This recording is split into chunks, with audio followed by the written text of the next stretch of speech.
Looking for a good buffalo chicken recipe for game day? What about a mac and cheese recipe? Today, Howard shows us an appetizer that features both of your favorites in the Mr. Food Test Kitchen. The big game is right around the corner, and that means we need to be armed with all sorts of munchies.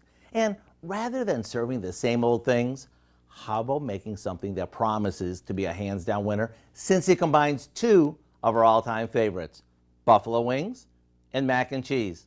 Let me show you how easy. We start by combining a package of frozen mac and cheese that we've thawed, along with some diced cooked chicken and a bit of buffalo wing sauce. After this is chilled, using a small ice cream scoop, we scoop it onto a baking sheet, like this. Then into the freezer they go.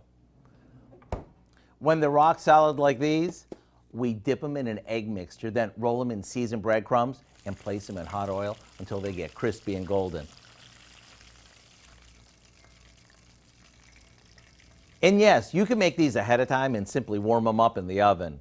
What we end up with is a fried ball of mac and cheese studded with a taste of buffalo wings. Maybe serve it up with blue cheese dressing for Dunkin' and celery sticks for crunching. To get the recipe for our buffalo chicken mac and cheese balls, all you have to do is visit our website. And it's amazing how good these are. I'm Howard in the Mr. Food Test Kitchen, where today we found a 2-in-1 winning way for you to say, ooh, it's so good.